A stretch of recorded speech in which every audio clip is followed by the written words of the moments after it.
Hello students, as we discussed in our last part, about surface tension.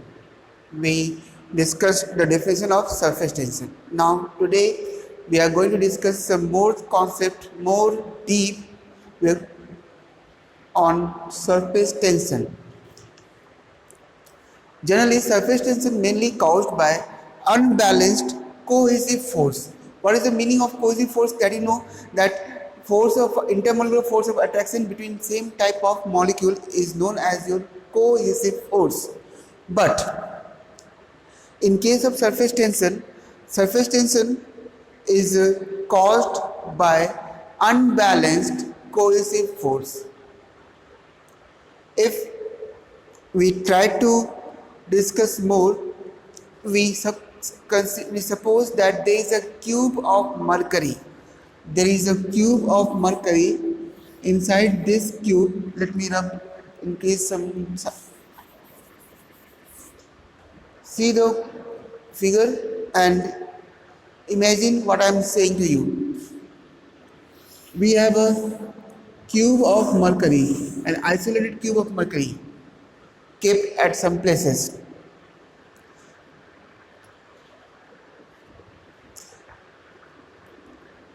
Inside this cube of mercury, at the middle of the mercury, there is a molecule, you can say M.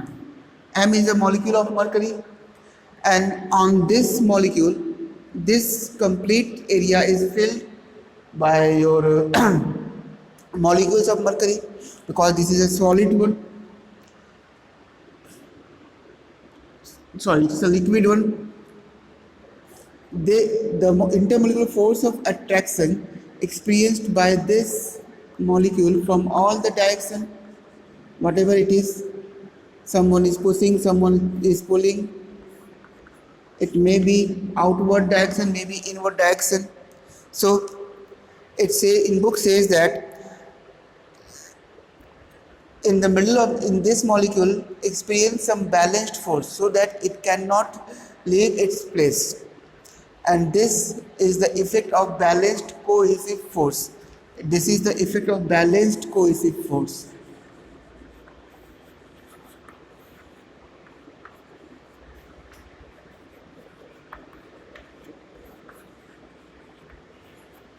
Balanced cohesive force. And if balanced cohesive force is there, so molecules not move, it stay at the place. Most of the molecules of mercury within its mass, means within the body, experience the balanced cohesive force.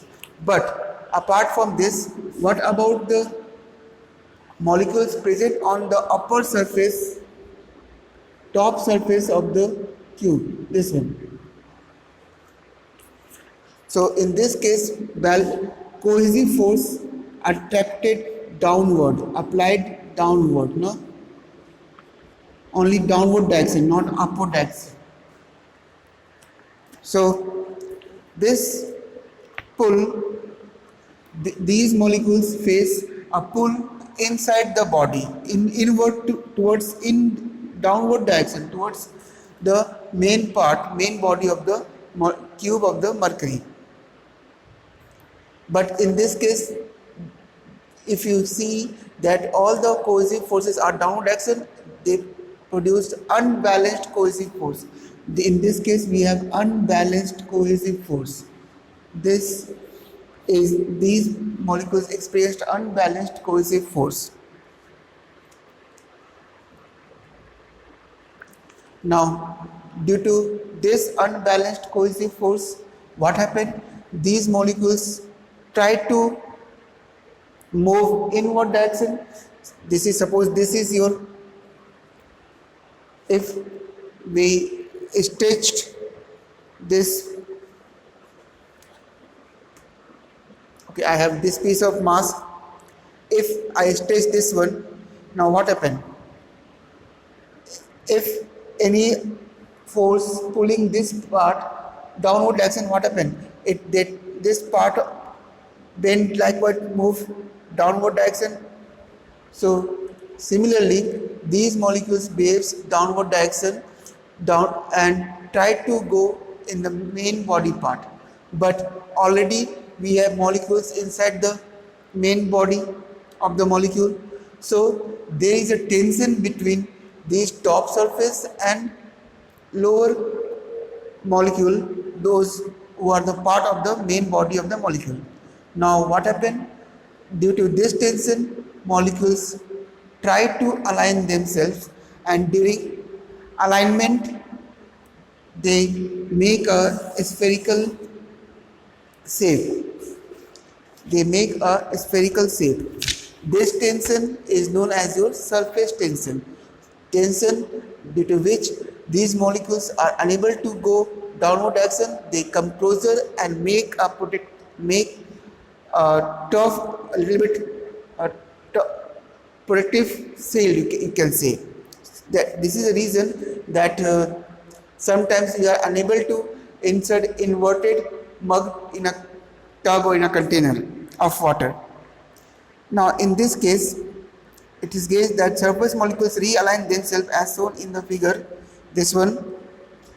It is such that no unbalanced forces acting on them.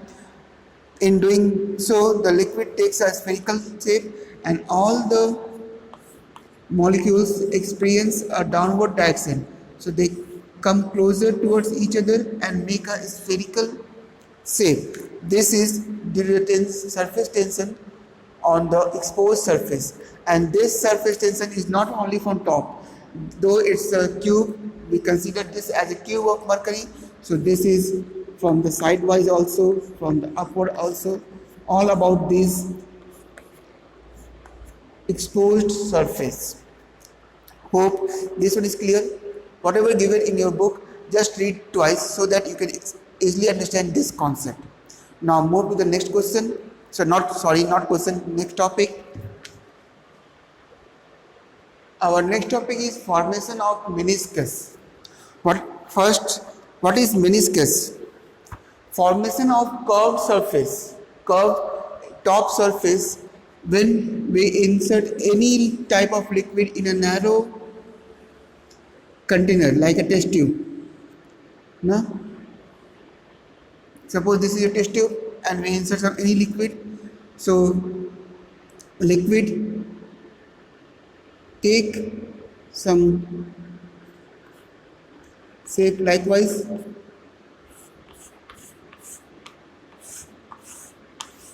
No? So the formation of this curved surface is known as your meniscus. Sometimes it's a inward, sometimes it's a outward.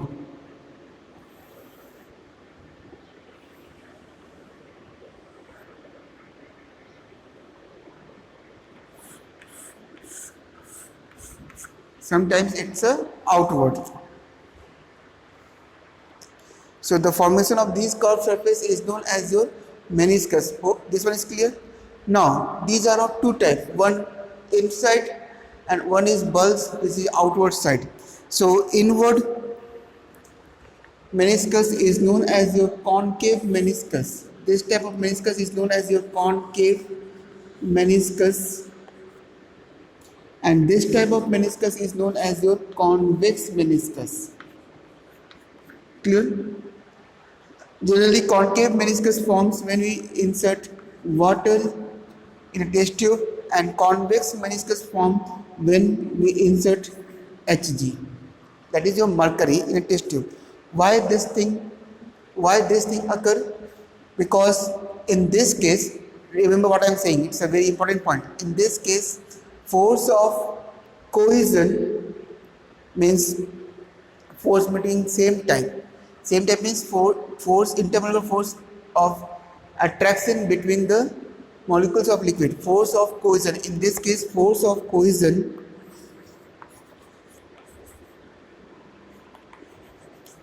is smaller than force of adhesion. How this thing happen? Listen.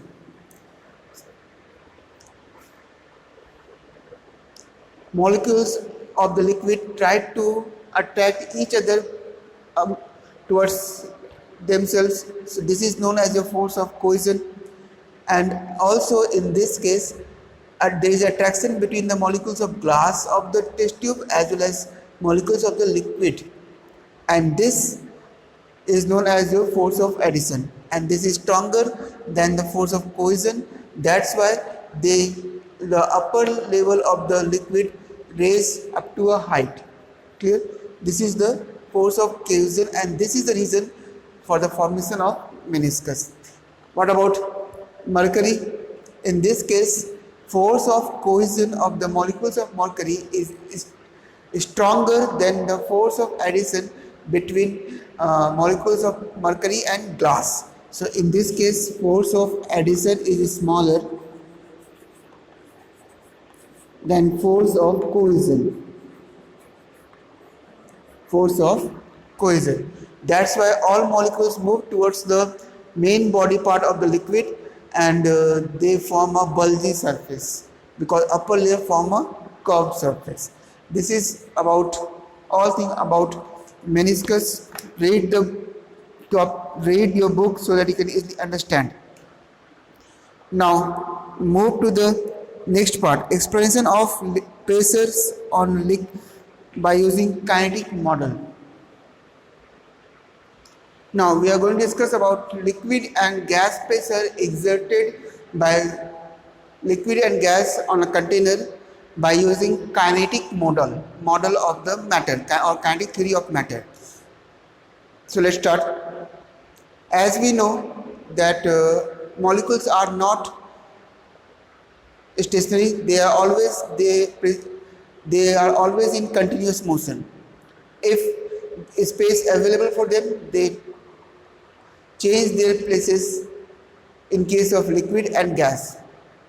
So by doing this, suppose this is a container.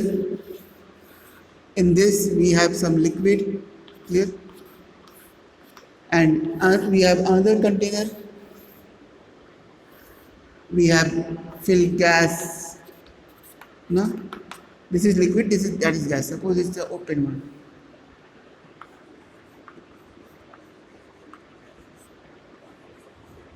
One by one we discuss about the pressure.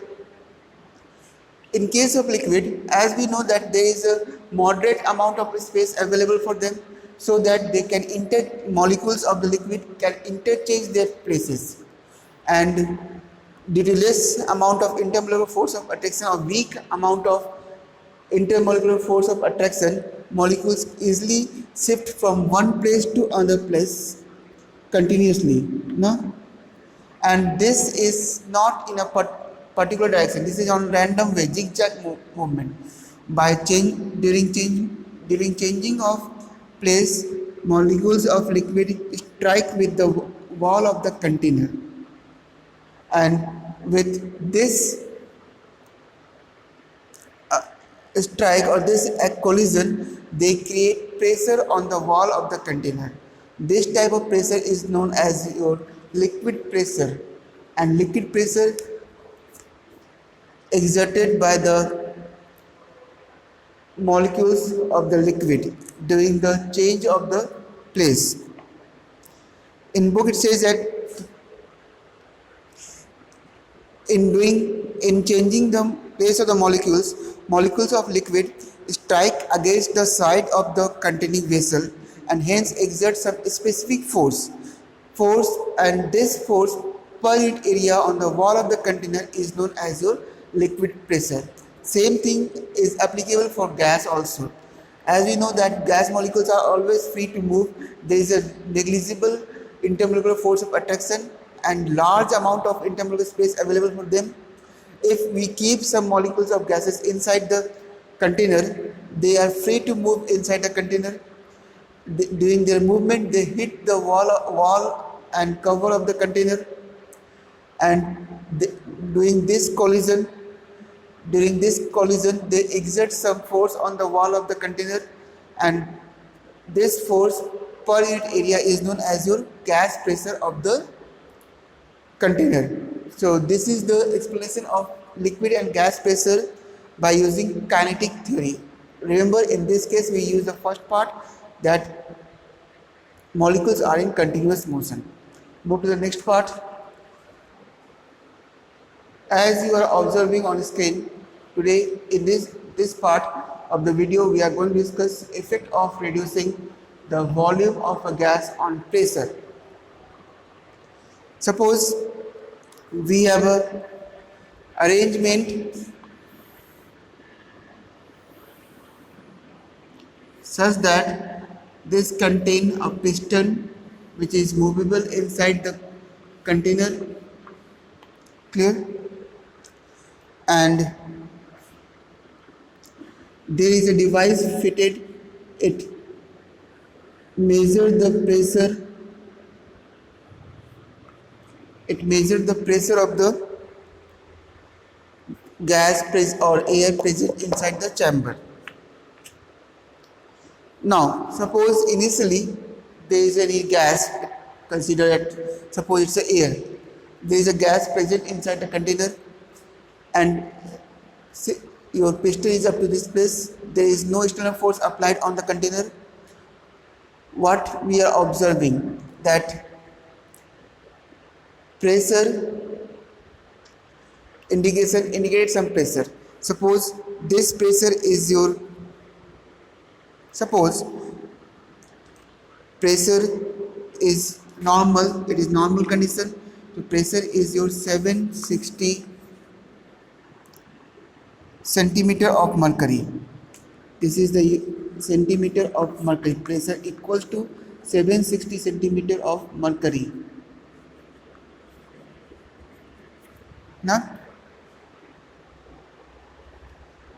760 centimeter of mercury, and volume of this gas is 20 centimeter cube. What given in book I have explained same one, clear. Now there is no external force. What is the pressure outside the container? It's equal to the inside. It's a 760 centimeter of mercury. Now if we apply some force on the piston, what happens?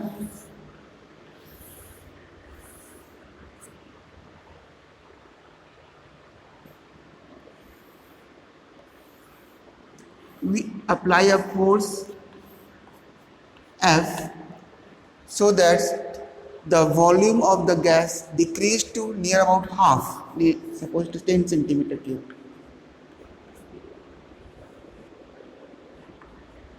Now 10 centimeter cube. Then if we decrease the half volume by shifting the piston downward, what happened?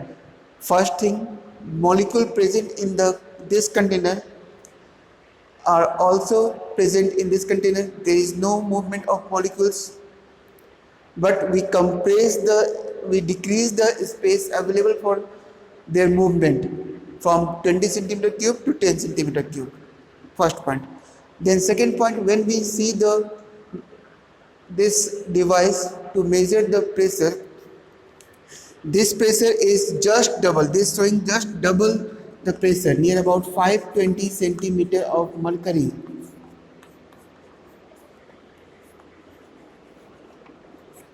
Clear? So, but space available for them we decreased, pressure also increased.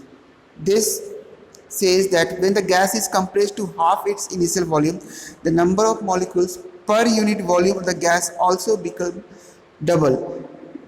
If you have book, you can mark down. It says that number of molecules per unit volume.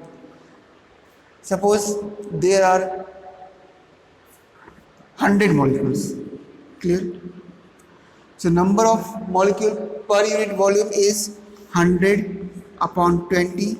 It's a 5 molecules per centimeter cube. Clear? Now in this case, what happened? 100 molecules are available, but volume is decreased. So 100 by 10, what we have? We have 10 molecules per centimeter cube. So number of molecule increases now per centimeter cube. Means what? Here in 1 centimeter cube is available for 5 molecules. Here 1 centimeter cube is available for 10 molecules. So number of space increased. So thus double the number of molecules increase the rate of collision between them as well as on the wall of the container. This increase the pressure, that's why pressure becomes double the one from the previous condition. And if we decrease the volume, we decrease the volume, pressure is also decreased. Why? Because number of molecules per unit volume is also decreased, so pressure is also decreased. Hope this thing one is clear to you. Move to the next part. Now, as you are observing, we are going to discuss conduction of heat by kinetic theory. What is the meaning of conduction? Transfer of heat from one atom to another atom from higher temperature towards lower temperature without actual movement of atom is known as the conduction, and this is the best process for heating a solid body. Now we are going to discuss this by using kinetic theory. As we know that whenever we supply heat energy to an atom receives that heat energy and increase the kinetic energy itself. Means by absorbing heat energy, molecules increase their kinetic energy and they try to vibrate more and more. Because in case of solid, we know that molecules vibrate about their mean position. So when molecules vibrate from this mean position and whenever they receive heat energy, they vibrate more and they collide with the neighbor molecule. Hope you can easily see on the screen those two dots clear. Now they collide with this molecule and transfer the kinetic energy, excess kinetic energy to this molecule. This molecule again start vibrate more vigorously and transfer the kinetic energy to other one. On the same way, they transfer the kinetic energy. And if they transfer the kinetic energy, what does it mean? It means they are transferring the heat energy. In your book, in this book, it is given when a solid is heated from one end in fire, its atom gains heat energy.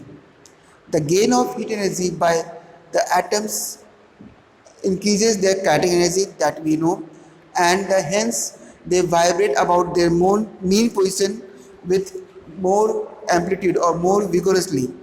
These energetic atoms strike against the neighboring atoms and transfer a part of kinetic energy to them, that I told to you. In this way, more and more atoms along the length of the conductor gain kinetic energy and hence temperature also increases. This is the concept of conduction. Previously it vibrates up to this place, but when it receives heat energy, it vibrates more so that it collide with the neighboring atom. It also vibrates more so that collide with the neighboring atom, and they also transfer heat energy to one another. Clear? This is the concept of conduction. What about concept of convection? And this is your last topic of this video. Now in this case, we are going to discuss the convection on the basis of kinetic theory. I am not writing complete heading. Convection on the basis of kinetic theory. First, what is convection? When we heated any part of a liquid or any part of the body and molecules near to the source of heat energy receives the heat energy, increase their kinetic energy and leave the previous place and rise upward. In case of liquid, rises upward for making the space blank. To fill that space, another molecule comes downward. Again, that second molecule becomes the nearer to the source of heat energy, receives the heat energy, increase the kinetic energy, and again move upward. This cycle continues till the end of the process. Or what is where it process ends? When All the complete molecules have the same temperature. This is known as a convection. Now I am going to explain convection with the help of kinetic theory. As we know, convection is a process of heating of a liquid. Clear? Suppose this is a liquid and just below there is a source of heat energy. Na? This is your source of heat energy. Now what happened? The molecule just present at the bottom part of the container receives the heat energy, and by receiving this heat energy, this molecule increases its kinetic energy, and with the help of this increased kinetic energy it moves or rises upward by leaving this space available for other molecules. Though nearer molecule see that this space is available for them, they take the place of this one, and again they receive the heat energy, and again they move upward. Similarly, all the molecules come downward, take the heat and move upward. This is the convection. And as we know that molecules are always in continuous motion, by absorbing heat energy, they increase kinetic energy, and when they increase the kinetic energy, molecules are more vigorously change their places in case of liquid. This is the reason that in case of liquid, convection is followed for heating the complete body. So that's all for this video. Let's see what is explaining in your book, and we end up today's work. When a liquid contained in a vessel is heated from the base of the vessel, then the particles of the liquid in the region of heat source absorb heat energy. The heat energy absorbed by the particles increases their kinetic energy that I discussed with you, and hence they move more vigorously. These energetic particles move away from the source of heat, that is rise upward. This results in the fall in pressure. To equalize the pressure means space. The particles of liquid from the colder region sinks down, that I told you, sinks down, they move towards the source of heat, thus in turn give rise to the convection current. This is the concept. Hope this one is clear to you. All of you read all the discussed topic from your book and try to understand the concept. That's all for today. Thank you.